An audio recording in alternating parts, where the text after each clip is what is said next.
can charge anything and government will pay for it. That will provide funding for you.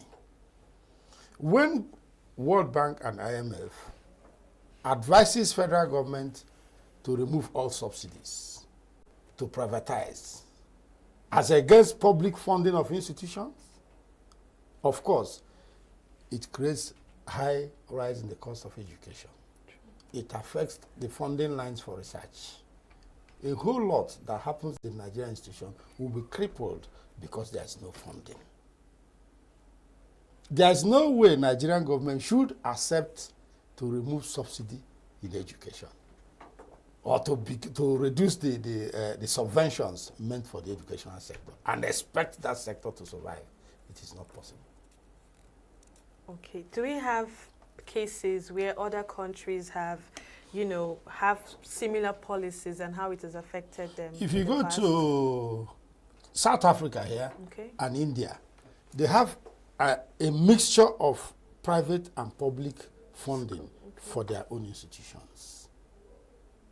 In Nigeria today, I know there are private universities, there are faith-based universities, but these organizations run independent of government. But the ideal thing will be for government to have an integrated system whereby government will find funding lines for these institutions. Again, you cannot begin to talk about funding without also looking at what happens in our universities. There's endemic corruption even in the university system itself. Currently, there are issues between the federal government and us over the implementation of IPPIS, because government wants to comprehensively have the payroll of these universities known clearly by them. But the ASU, they are resisting it. Because when that happens, that means government will know the enrollment in the school and will determine the amount of money these people pay. They know. Do you understand? But government cannot grant autonomy to university and still want to control them. So there must be an understanding between ASU and government. ASU insists on their autonomy. Insofar as you don't get involved in the day-to-day running of the university, they are happy with the autonomy. But they are not interested in government withdrawing their subventions. If you want to be autonomous, have 100% autonomy. They don't want it.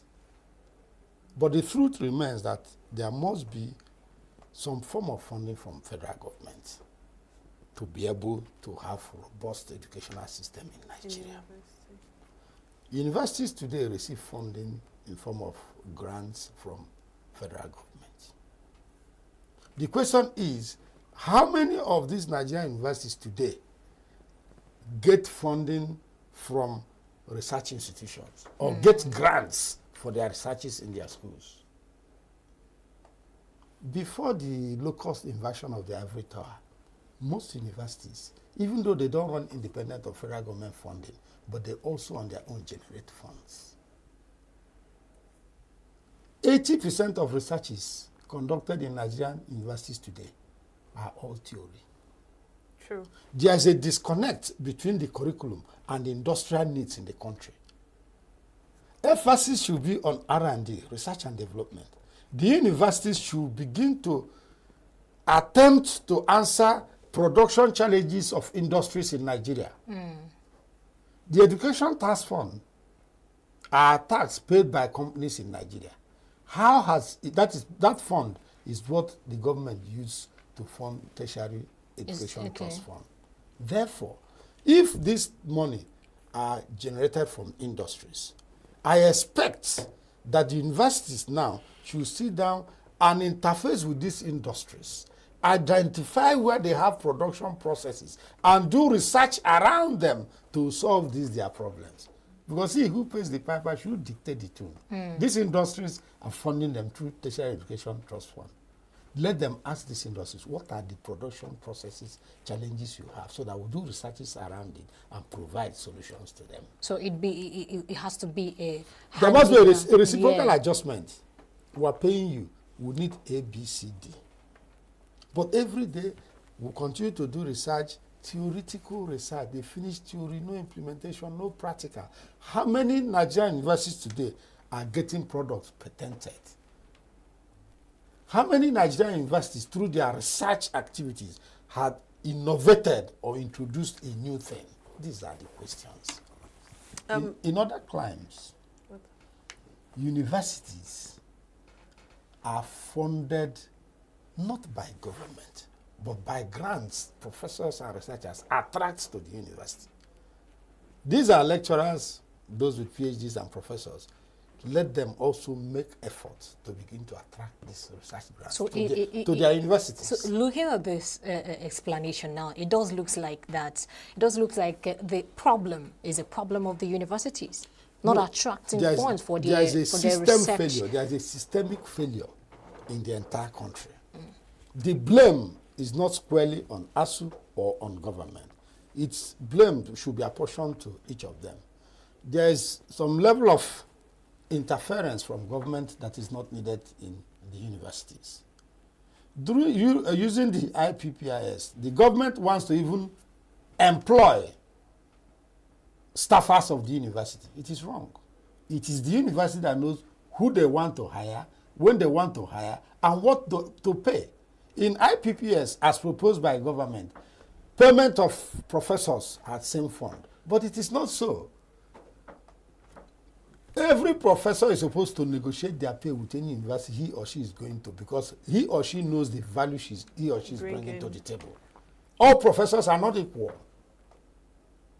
There are prolific, research-minded professors that can attract grants to your school. So you don't pay him the same thing you are paying to another professor that's not bringing anything to the table.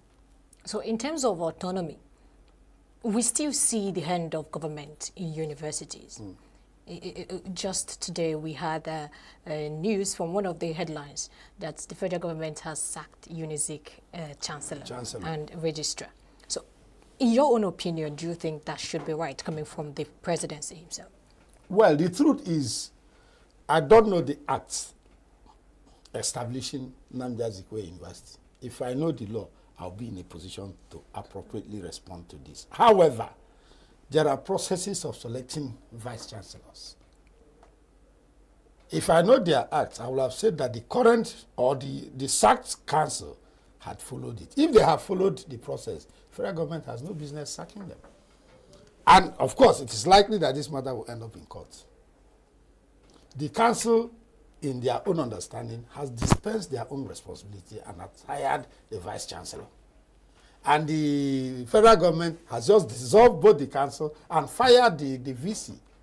So they may approach the court and say, okay, you have powers to dissolve what we have gone. But to have done a job that is part of our responsibility, which is hiring a vice chancellor, which we've hired. I don't know whether their sack will vitiate what they had already done. It remains, well, if they decide to go to court, we'll hear what will come out from the court. World Bank and IMF. We know that they have hand in terms of loans to government, which automatically goes down to our Nigerian institutions. But there are some conditions tied to these loans. So I want to understand, how do you think the funding cuts or conditions tied to loans impacted the autonomy of Nigerian institutions? Let me say this. I'm wary of anything coming from the Bretton Woods institutions, whether it's World Bank, whether it's IMF. Their conditionalities have never in any way helped any less developing countries to emerge. Therefore, if that is the case, there's nothing they will give you. There's nothing they will give you in terms of facility, in terms of loan or whatever, that will positively affect the welfare of your citizens. Because their conditionalities are that it is tied that once you take the loan, you must do A, B, C, D. And those things you do may not be good for your country. They force you to deregulate. That is privatization. Okay. They will force you to remove subsidies. But if you go to America today, there are critical infrastructures of government that still enjoy subsidy. At times, farmers are given subsidies to either produce or not produce a particular crop in a particular year. When there is famine, they release subsidies to cushion the effect of that famine. The most important thing is that Nigeria as a nation should plan how to run their country. We can no longer continue to be tied to the upper springs of the Bretton Woods and expect to grow as a country. because they are deepening neocolonialism. Yeah. So what alternative funding models do you think Nigeria University should Mixture, adopt? public and private. Public because education is a social commodity. Do you understand? Private, okay, for instance, if you check the recent World University ranking, Covenant University is a private institution or a faith-based institution. They have visibility, they are there. What has government done to assist Covenant University? Nothing. But the public institutions where government is putting money in did not get close to their ranking. So what do you think has happened? Poor management, corruption. Bureaucratic bottleneck on the part of anything that belongs to government. We don't have altruistic leaders. People who are not selfless. Do you understand? If they are, I can tell you that most public institutions in Nigeria today, they have all it takes in terms of manpower, in terms of infrastructure, to excel. Check the lifestyle of principal officers in Nigerian universities. If a vice chancellor is passing here, you think it's a governor that is passing. The type Definitely. of security that go with them. This is a normal classroom teacher, but as soon as he becomes professor, the status changes. To maintain his routine aids alone takes a whole lot of money, and he will have to look for that money to do that. There's also a faulty recruitment process for Nigerian vice chancellors. Say in the UK, in the US, headship of institution, they call them presidents. That position is an administrative position. Businessmen run universities overseas because they see it as a business venture. The amount of money available for Harvard as an university today may likely be bigger than all the monies Nigerian government pay to all Nigerian universities. They undertake researches. They get research grants. They innovate. That's what they do. If you go to maybe the faculty of pharmaceutical sciences or whatever, they provide vaccines. And once they have breakthrough in a particular vaccine, these are vaccines that will be brought in all African countries, and they make billions of dollars in it. Thank you very much, Mr. Chinedu Ono, former Board of Trustees member, TET Fund. If you call me doctor, I don't mind. Dr. Chinedu Ono, thank you for your time. You know, we can stop talking about these things, and because of time, this is the most we can take for the interview.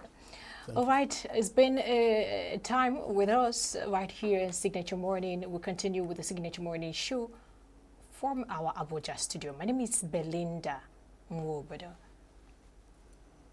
And I am Quinsley Rowland. See you on the other side.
Due to the current economy of this country, I don't see any way forward in the country, because the country is being built on the rich men and the politicians. They have built the country in their favor. We, the poor masses, are just in open prison in this country. From the way things are going, if you understand, you see the FIROS, they just paste their memo for recruitment. And they say it is within the years of 27 to 30. A graduate of Nigeria that gone to NYC through the poor masses will be in the year of 30-something and above before being a graduate. How do you think such person will get the work? Now you will see all Nigeria running to what is it called, NIM, to see if they can bring down their age to apply. So the country is just built for the rich. With the poor.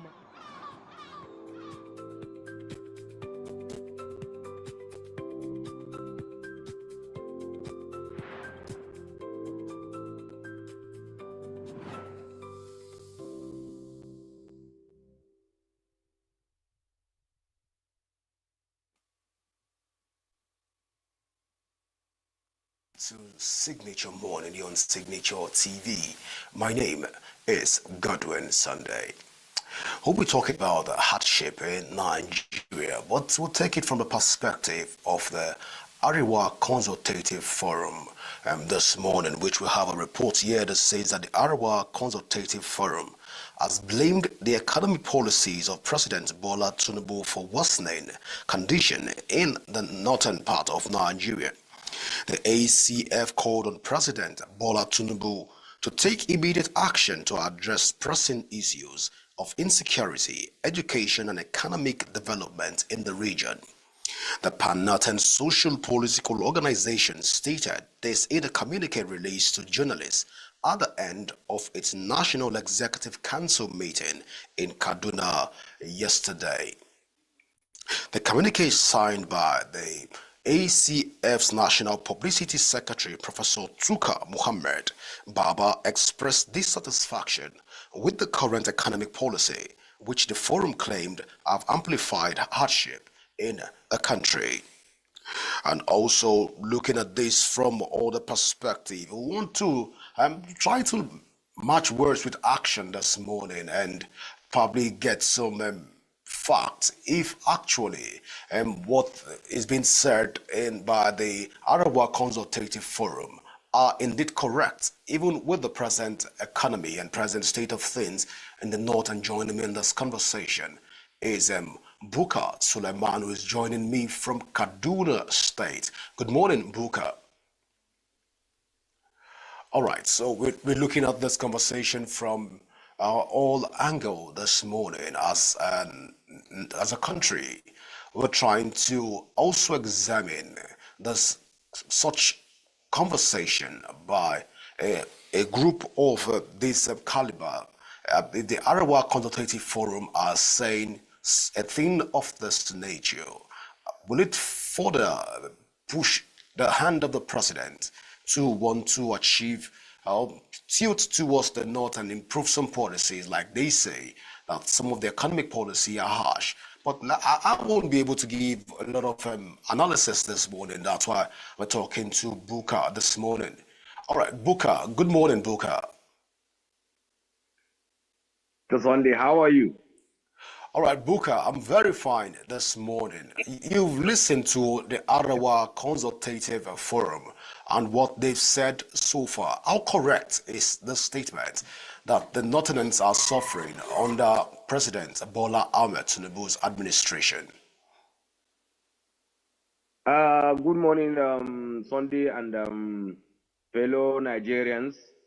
It's a very fateful morning. It has been very cold here in Kaduna, but not a disturbing one for that matter. Coming to the issue of discussion, the policies of Mr. President. Well, corroborating the issue with the meeting and a circular issued out yesterday by the Arewa Consultative Forum in respect of the situation. I want to tell you this is a decision they're supposed to have come out to talk earlier than now. But maybe they have gotten so much pressure, much more than before.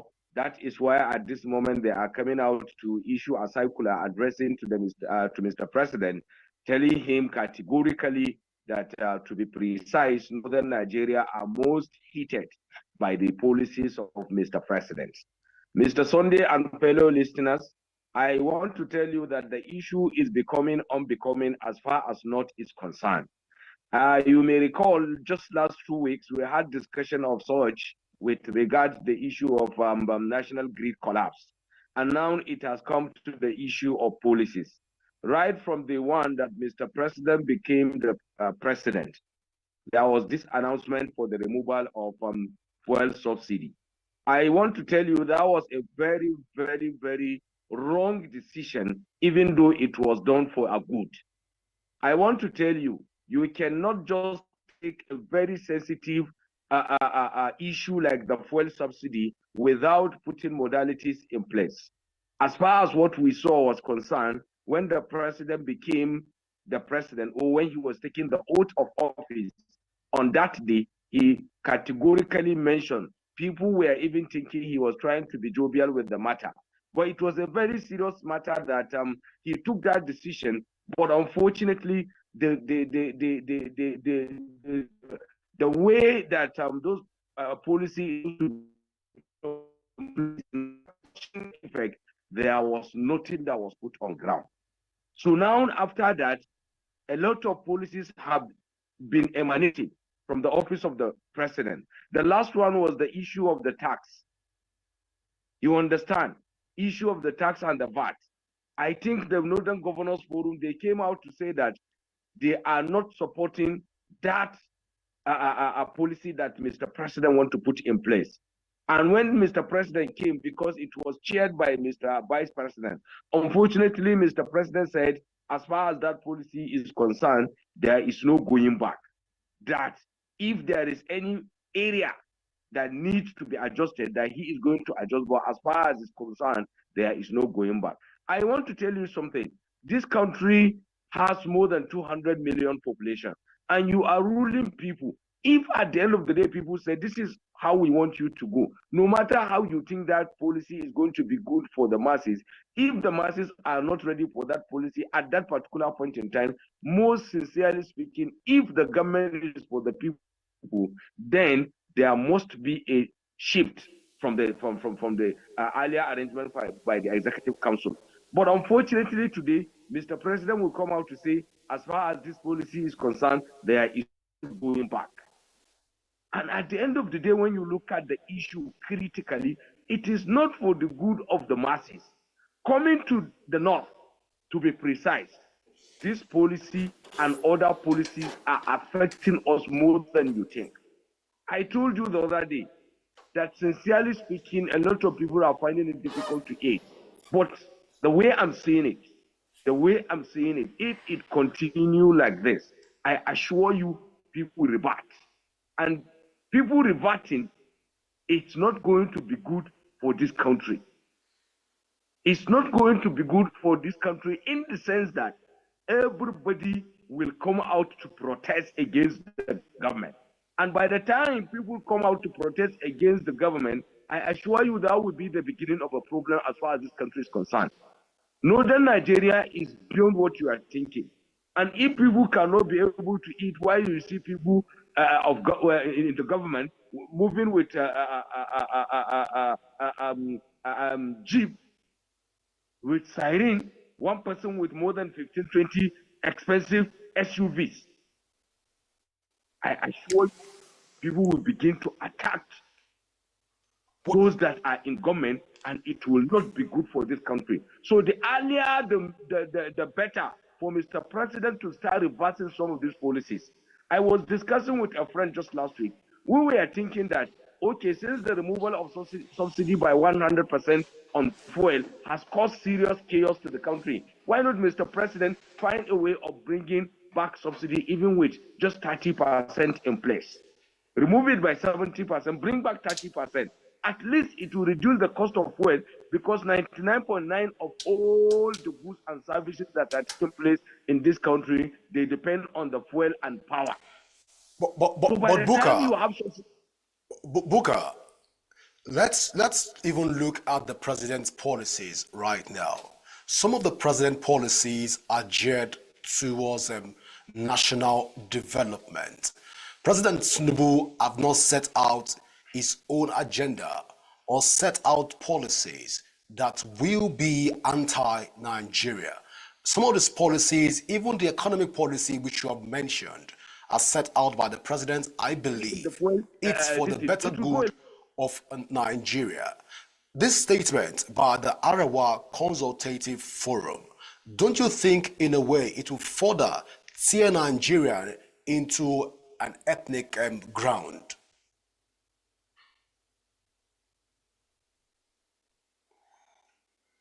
All right, Booker, so I'm asking at this point, and I've said that looking at the president's policy, economic policy so far, like you've rightly mentioned, I don't think for one that the president has set out to create policies that will be anti-Nigeria. I believe that his policies is for the better good of Nigerians. Looking at this Arewa's Consultative Forum speech at this point in time, don't you think that this will further tear Nigerian down along ethnic lines?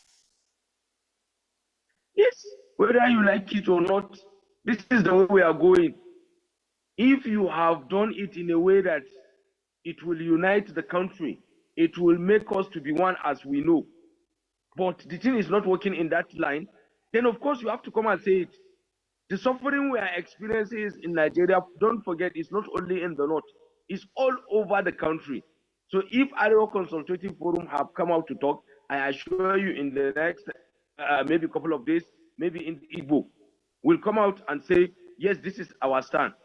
The Southwest will also come out and make their own position, because we are all suffering in the matter.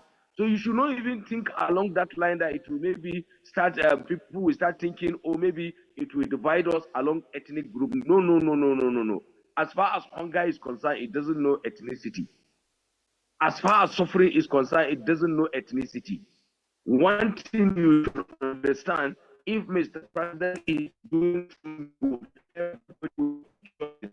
democracy. If at the end of the day he has taken a policy that would affect the country, you should remember it's not going to affect only the north. It will affect the entire country.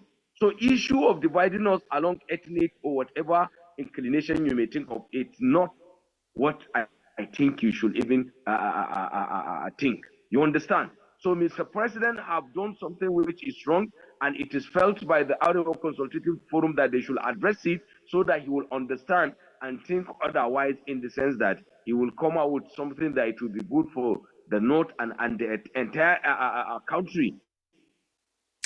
You get me? That's what the president is expected to do. They let him look at what they have raised. Are they saying the right thing? Are they saying the wrong thing? Are they political?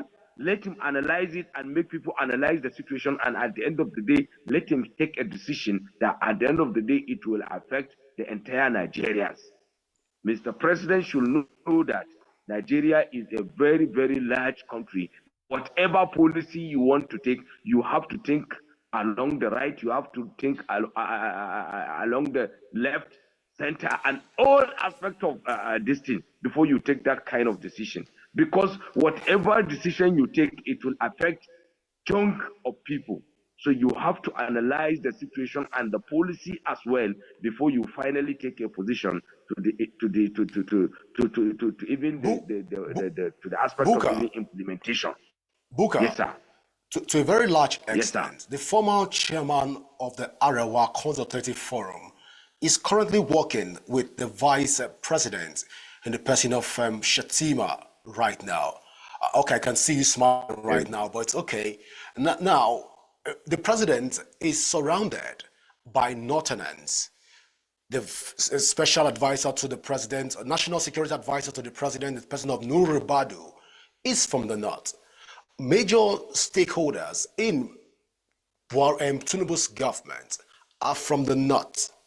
And I don't want to believe that most of the Northerners in the cabinet of Mr. President also will be fighting for the more hardship to be in the north. Do you share in this my opinion, Buka? This is the sad reality, and you should understand. I share this idea as far as that issue is concerned. Of course, there are northerners in the cabinet of Mr. President. Even the former chairman of the Arewa Consultative Forum is in the cabinet. But I want you to understand, in the last Economic Council meeting, where the Governors Forum said they are not in support of that policy on tax and VAT, what did Mr. President come out to say? So it's not, if there are most people, or if there are people that are most closer to the president, they are the governors, because they are having authority in their hand, and they have come out to say they are against that policy at this particular point in time. But Mr. President said, as far as that policy is concerned, there is not going back. There is not going back. So if the governors will come out and take a stand, and Mr. President will come to say no going back, then who do you think will come and talk that the president will not take action as far as what he has is concerned? Buka. But as far as Arewa Consultative are concerned, they have come out to say their stand. We are suffering in the north, and we want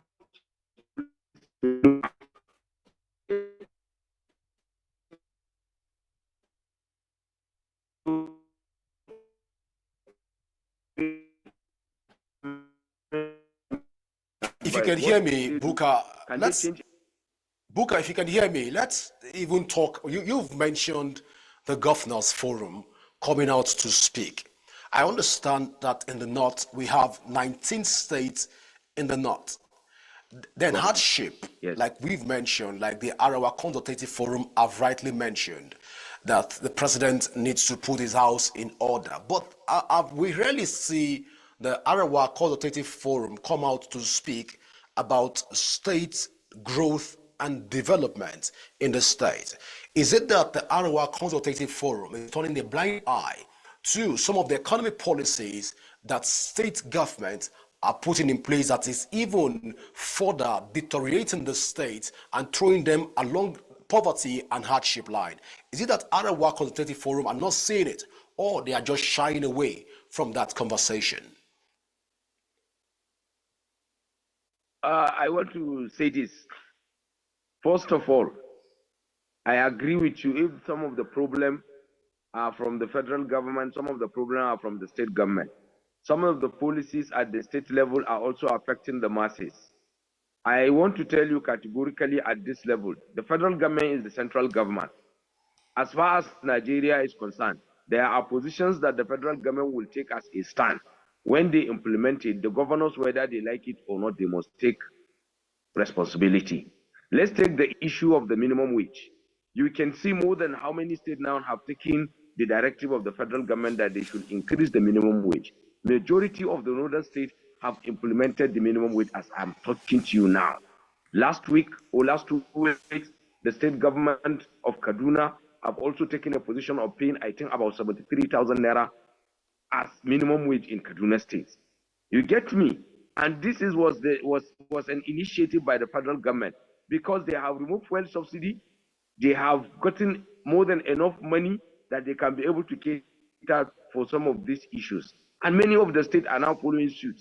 That doesn't mean that some of the policies that the government of our states are taking is not affecting the masses, or the Arewa Consultative Forum are ignorant of such. But I want to tell you the major stakeholder as far as this is concerned is the federal government. Once the federal government take a position and they give directive to the state governors have no right. They must follow suit, whether they like it or not. This have happened before and is still happening today. And you can see there is no serious fracas between the federal government and the state government. I think this issue of the rejecting the issue of the VAT and the tax is the first thing I can say the governors have rejected as far as this government is concerned. But before, there was no any policy that the federal government has taken that the state government have come out to say, we are not interested in it. But this is one of it. Because they have also looked at the psychological effect and the long effect that it will have on the masses. And coming to the issue of the policies of the state, and maybe you want to say the Arewa Consultative Forum have not come to talk to the governors. The Arewa Consultative Forum are more closer to the governors than the federal government. The way they used to talk to the governors is just like almost every hour, so that some of the policies the state government are taking or are coming up with, they should be masses oriented, so that the masses will not suffer from them. And to some extent, I can tell you which of the policies can you mention now within the northern states that you can say is affecting the masses negatively. Which of the policies? Do you have any state that you can cite as an example within the northern state that they have taken a position which the masses are seriously affected from it? Yes, I can say by the time maybe we have this autonomy of the local government, and if the state government have no interest in making sure they mop up the money that will be sent to the local government, of course, by that time, the masses will enjoy more dividend of democracy. Because the local government is the closest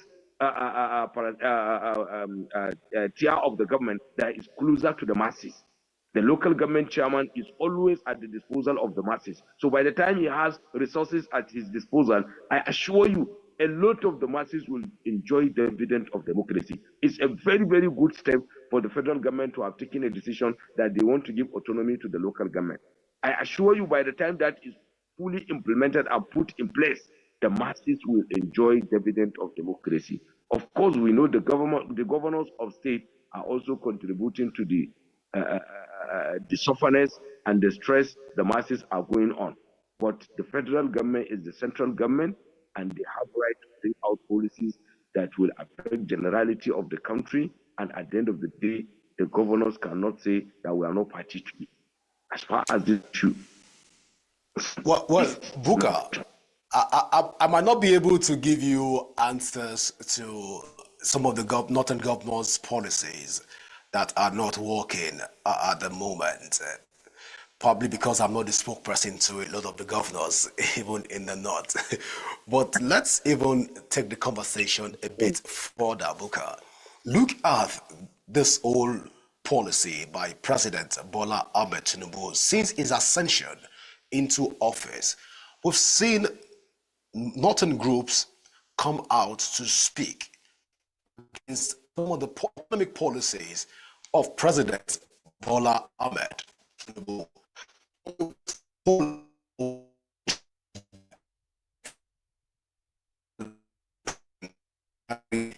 Some of his policies also had some retrogressive effect even on Nigerian economy. And some people will say it threw the Nigerian back into along poverty lines. This attack on the president, one will ask again, is it that the Northerners are just waking up from their sleep, or it's a deliberate attempt to frustrate President Bola Ahmed Tinubu's government? Mr. Sunday, I want to tell you this. Let me be sincere with you. It's not all the time that you just come out to public and just talk anyhow. You understand? The Arewa Consultative Forum are not ignorant of the processes that they can be able to reach out to Mr. President. And it's not that they have not taken that step. I want to categorically tell you that they are aware of it, and they have followed all means to ensure that all possible ways of making sure it reaches the president are exhausted before coming out to the public. As you said, we have many northerners that are closer to the government. If those people that are closer to the government have been contacted and they have done all the possible best to ensure they reach the government, and the government is not listening, you understand which one of it, the reaction of the Mr. President when the economic policy team chaired by Mr. President took a decision along with the governors forum. Mr. President came out to say no, as far as that policy is concerned, no going back. Then what do you think of individual? If individuals should go and advise the government in a way that the government should understand, unless the government are interested in going back on such policies before they can reverse it or take other actions. So the Arewa Consultative Forum have no any bad intention toward what they are saying.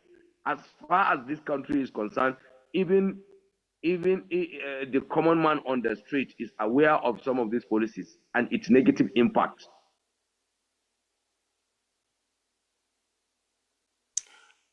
All right, Buka. Let's even talk about the generality of the North right now.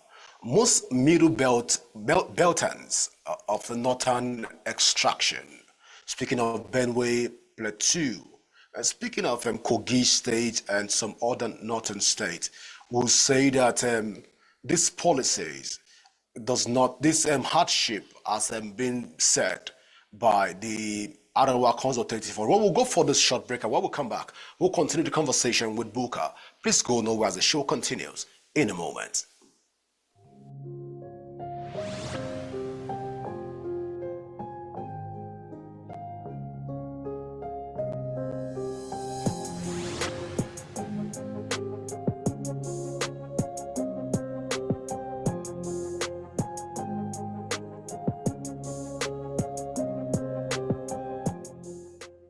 Due to the current economy of this country, I don't see any way forward in the country, because the country is being built on the rich men and the politician. They have built the country in their favor.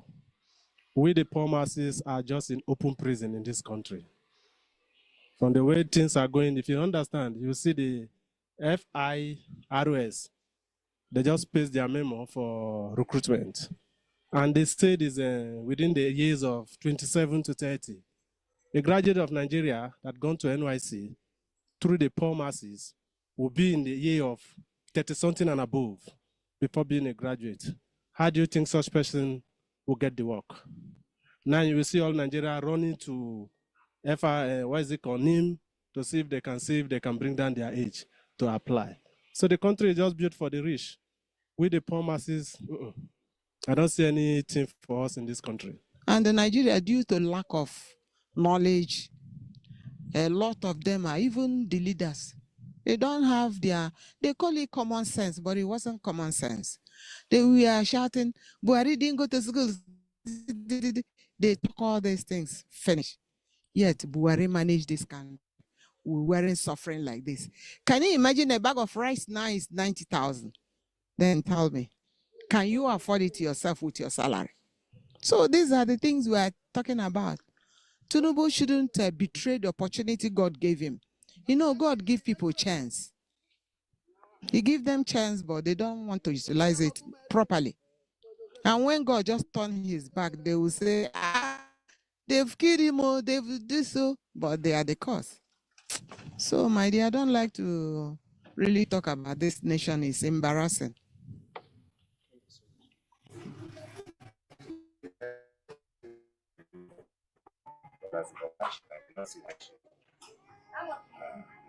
Remember that year when they said, I remember we had a bag of rice, 1,500 naira, from 1,500 to 7,000. So it's now 15,000. The country is moving forward. Everything we are hoping Tinubu should continue within a while. It was not something that has spoiled for how many years. We don't expect him to repair it under 1 year or 2 years. So with that, things will be okay. Current economy in Nigeria is very, very bad.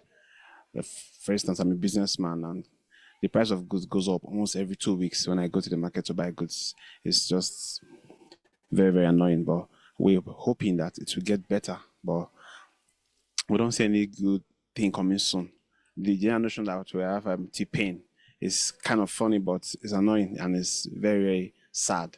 So I hope that maybe one day God or a good person in government can do something better for us, because our basic things are not even affordable anymore. So I pray that in the future, something better will come up, government will do better, and the people too will see a better way to live their life than we are now. Because Going by this method, the country is going down.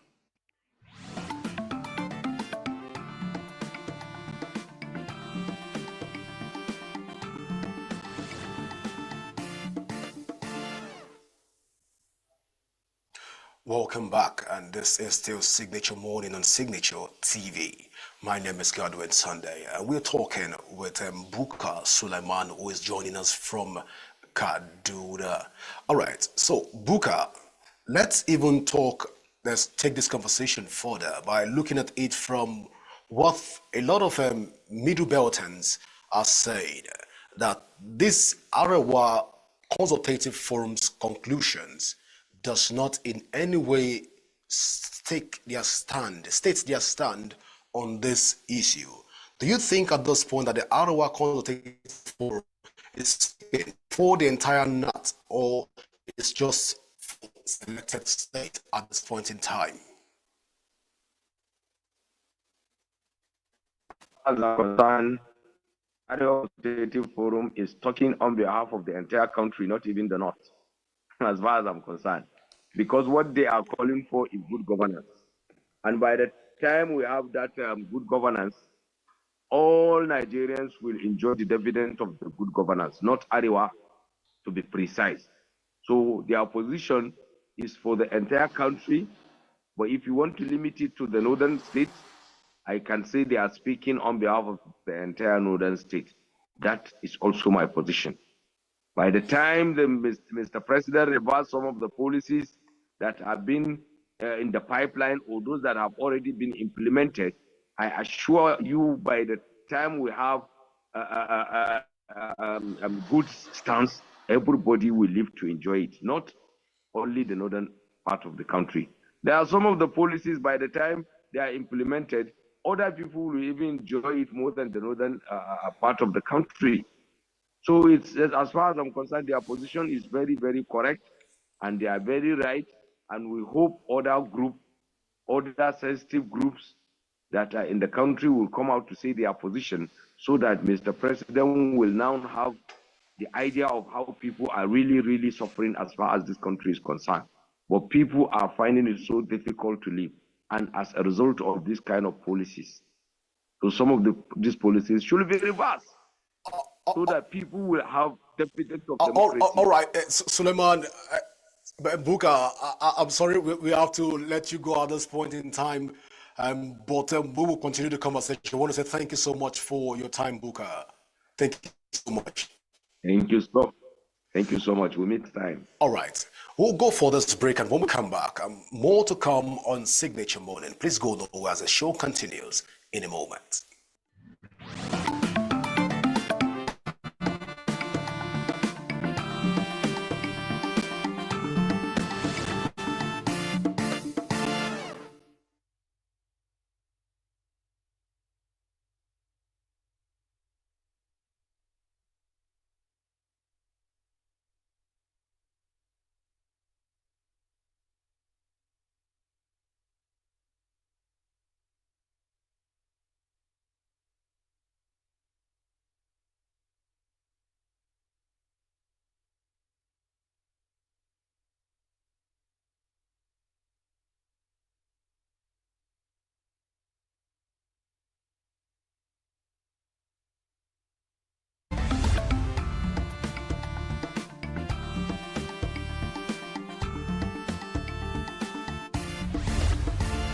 Signature TV, news in your pocket.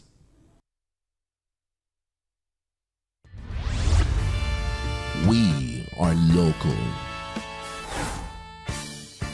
We are right now with the wife of the man that was Why the main market is in chaos. People are... We are national. Those in support of this motion as amended, say aye. Aye. we have taken into the agenda. We are international.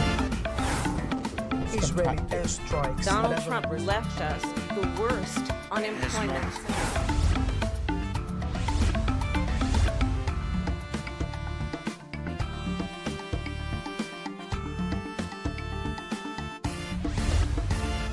Signature TV.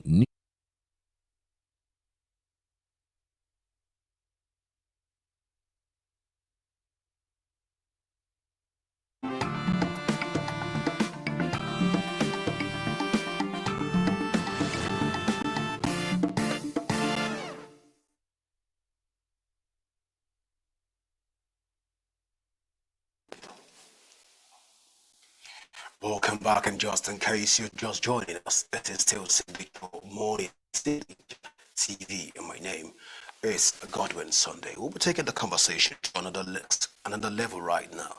We'll be talking with Mr. Honorable Simeon Toluwani Burkini, who is a senior legislative aide to the Senate President. We'll be talking about the situation of Nigeria, even from the legislative point of view. You're welcome to Signature Morning, Honorable. Thank you very much. It's nice to be here, and thanks for having me. All right, Honorable, people will ask that what is the 10th Assembly doing right now, even to address some of the economic hardship that we're currently experiencing in the country? Well, thank you very much. In the past few months, for most who are on ground in their constituencies, most of the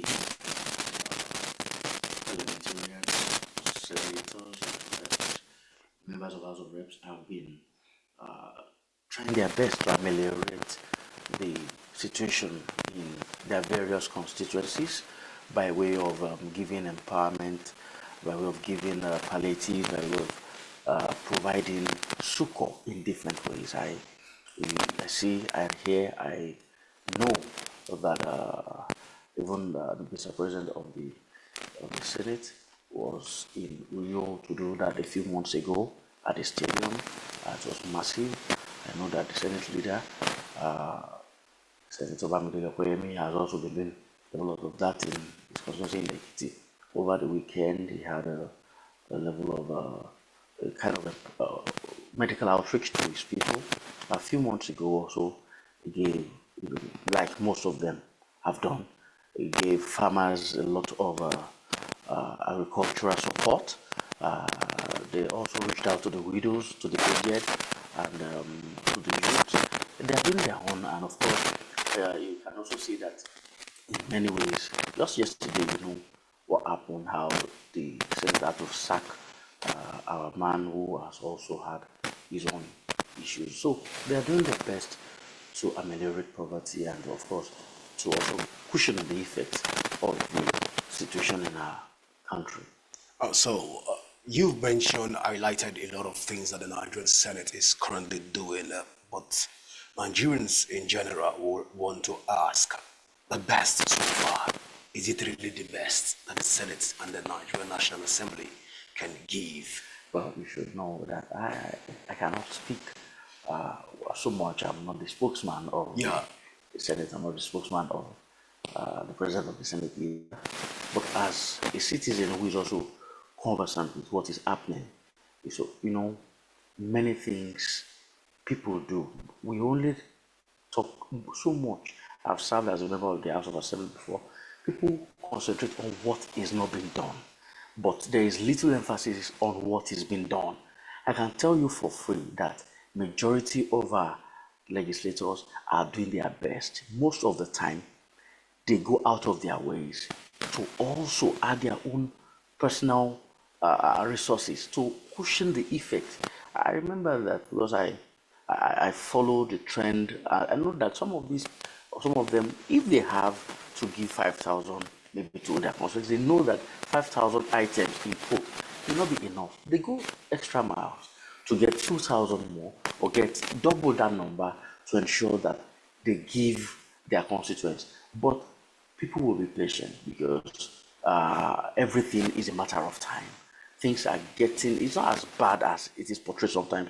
Yes, at the times, everybody's feeling the heat, but it is a matter of time because all of these will, of course, be abated very soon.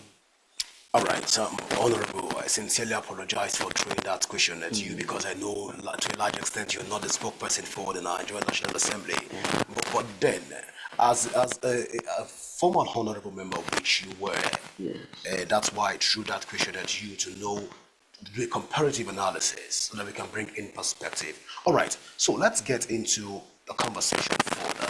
Your principal, the person of Gospel Boat at Mabio, has recently spoke about the lead, what they call it, NEODS, that's legislative, legislative and democratic, International Institute for Legislative and Legislative Studies. Yes, yes, NEODS. He has come out to support what they do. You want to talk to us about what these institutions do and also what your principal has said, and does the trainings that they do in most of these things before people become legislative officers, does it the generality of the Senate process and legislative process in Nigeria, and by extension, does it narrow down to the state level of legislative practices? Well,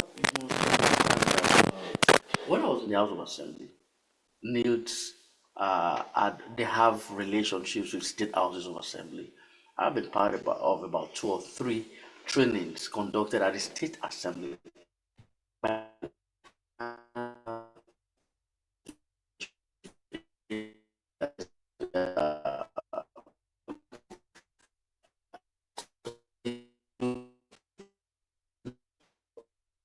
I know they collaborate with the National Assembly for inauguration trainings and retreats.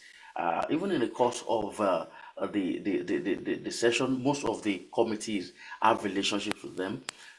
For us who are legislative aides, some of us also have opportunities to learn at NILS, have further studies, different master's courses, different diploma courses, and the knowledge. Recently, I was also part of a training that was conducted for senior legislative aides, and the knowledge that is being impacted is unequal. They have one of the best and seasoned lecturers, tutors, instructors who come to break some of these things down to us. I must say that it is highly commendable, and the relationship, of course, has existed for a while, and it will only get better. Does it translate to the state and even local governments in terms of what they've been, what has been tutored or taught in NILS? Does it even translate to the legislative process? Yes, like I did say. Because why I'm asking that question is because we're trying to do a critical assessment. You've been a honorable member, and by extension, you are a senior legislative aide to the number 3 citizen of Nigeria. So we're trying to do a critical analysis of some of the institutionalization that even members of the National Assembly have gone through, and how well these institutions have been able to translate their knowledge and impact knowledge that can affect the grassroots to a very large extent. Yes, one of the things I learned when I was serving as a member of the House of Assembly, and one of the trainings we had with NILS was that you must ensure that your constituency offices is functional. And that is one thing you cannot take away from legislators. Every legislator must have functional constituency offices. And of course, because of one of those trainings, they specifically told us the advantages of running such. You get feedback from your people. They have access to you. Everybody cannot come to Abuja in case for those who are in the House of Reps. But if you are in a state assembly, the state capital is probably going to be, that's where your offices would be. But your constituency offices must be in your constituency. So those feedback mechanisms, sometimes people give, the people have this level of oversight and just take it with levity. But news lets you know how it should be run. They even give us some level of what you can call a framework to ensure that you run some of those programs. Of course, I also encourage that you have town hall meetings. They have this framework that has been drafted over the time that you must engage. So I can say that at the state level, at the federal level, the job is being done, and it's a whole lot of advantage. Every legislature must learn from NILT because they have done this for years. They're on site, they're on the field, and they interact with present and past lawmakers. So they have a lot of experience to share.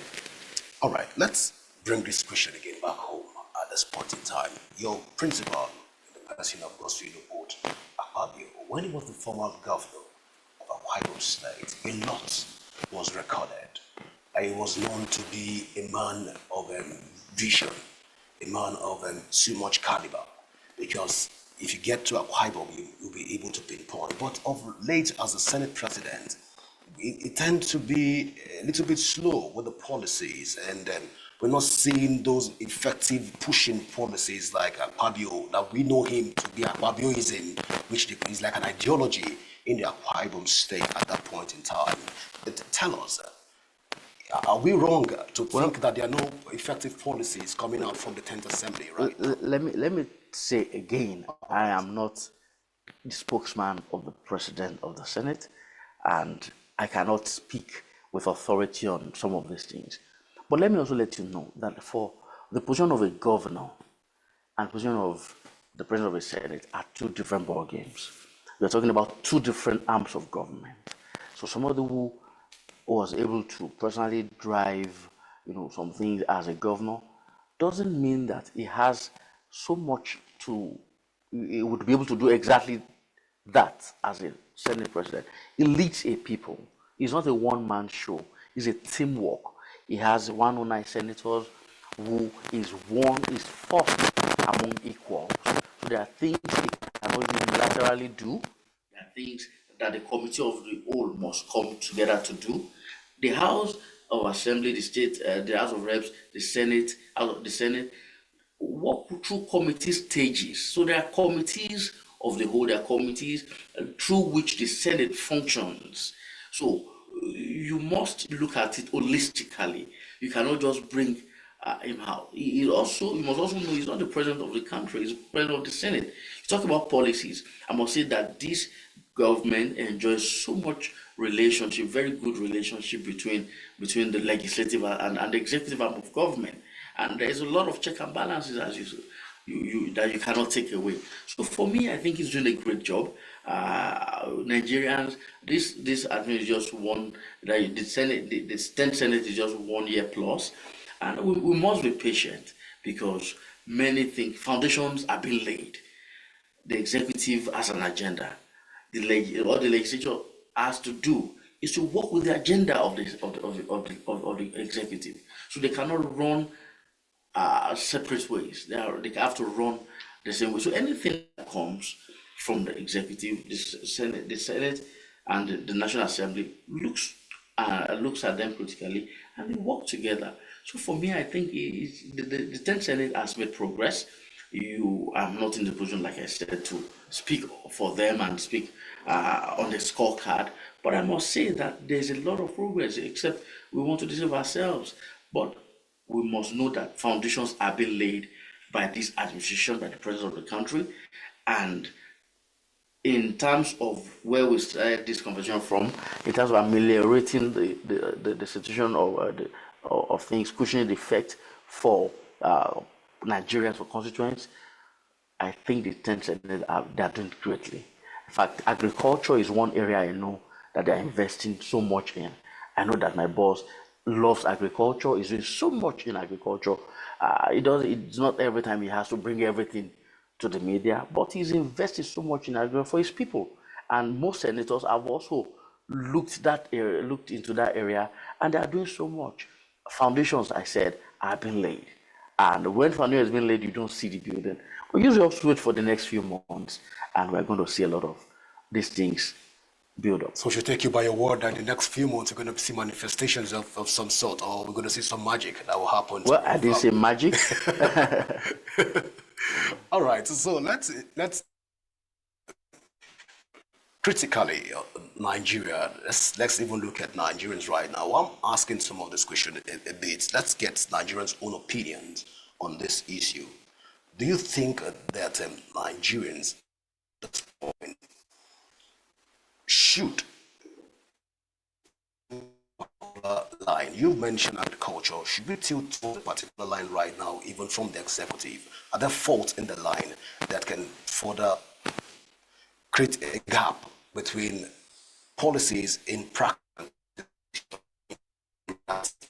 Well, just yesterday, our brother and friend, the Honorable Minister of Youth Development on behalf of the federal government has announced that NYSC would henceforth deploy corps members to their areas of specialization. It has been how many years since we had NYSC? This is the first time a government is looking towards that direction. Now, if somebody reads education, why post them to the bank? Why not let them work there? If somebody studied industrial chemistry, what are they going to do in a school? You know. So the point is that with this little policy that happened yesterday, it's obvious. It's obvious that this government is conscious of looking into the future for this generation. I must also let you know that, okay, you would recall that Mr. President also established the Ministry of Livestock Development, under which is you take as a part of agriculture. But now we are looking at pork as an area to boost the agricultural effect, to boost the impact on people, on farmers. I do some poultry. I have some chicken I raise. A pig farm. This thing for years.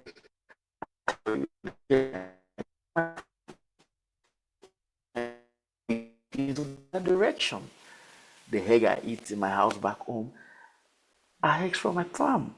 So I must let you know that everybody must begin to look into the area of agriculture. If everyone takes interest in farming, things will get better. You understand? And over the time, I have interest in tomatoes, for instance. Last year, we had some serious situations with tomato farming. And ahead of next year, I'm already thinking there is a period of the year that is like tomatoes get scarce. I'm looking at what I can do to ensure that I'm positioned ahead of that time. So all of us must begin to look at not depending on government for everything. We must begin to look at being responsive and responsible citizens for ourselves, not because of the president, not because of the party in government, but for our own servant family. Honorable, I think we need to let you go at this point, but we'll have to bring you back again because a lot of conversation that we cannot exhaust right here on this table, but we'll have to bring you back again. Thank you so much for being a part of the show this morning. It is my pleasure to be here. Thanks for having me. All right, so I'm speaking with Honorable Simeon Borokini, who has been speaking with us on some of issues in Nigeria and how best to address those issues. Do remember you can join the conversation on our various social media handles. Should you want to do that right away, our social media handles are displayed on the screen. I am Godwin Sunday. Do remember that peace and unity are the pathways to progress. From all of us here in the studio, it's bye for now.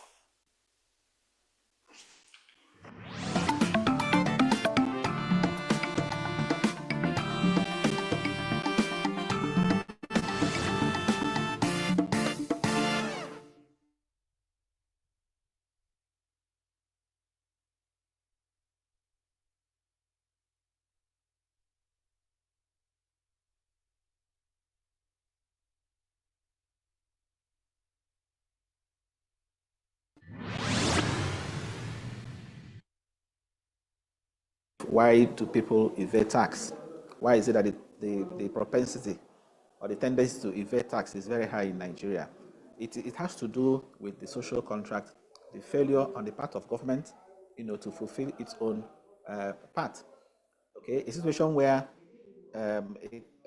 individuals or firms provide virtually everything they need that the government ought to have provided. Okay, things like power, for example. If you're a small business, you have to bother about power. You get a generator. Water. You provide your own water. You provide your own security. You at some point you have to also help to do the road to your office and so on. So when you look at all these things, it does not encourage people to voluntarily say they want to pay tax, because on the part of government, they also feel the government is slacking. Government is not meeting its own responsibilities. So that is the failure of the social contract, that has been with us.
is Signature Sport that comes your ways every weekdays at 11 a.m. including Franklin Imona, your sport anchor.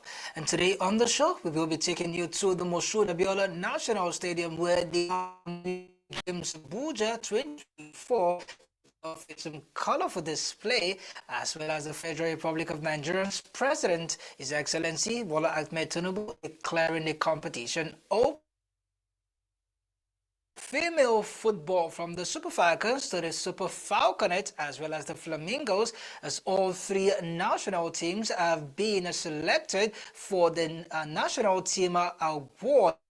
The CAF award for this year. The senior team as well as the under 20 known as the Falconet and the under 17, and two Super Eagles players have also been nominated for the year. Our own man Ademola Lukman is also up for grabs in terms of award far away in Serie A. And we will be taking you to the foreign scene where Mike Tyson the news, and of course one man who finally beats farewell to tennis is in the news, and the latest from the top European clubs in Europe, as well as what's been going on in the world of basketball. All these and more loading on the show today. You don't want to go nowhere, just leave your TV sets on Signature TV. As the show makes a return after this breather. This break, when we return, it will be Game On Signature Sport.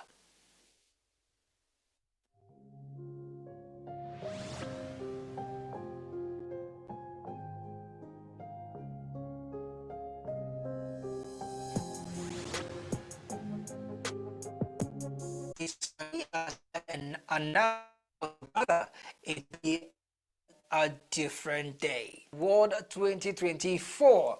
Recall that a couple of days ago we took you through the rundowns of the various categories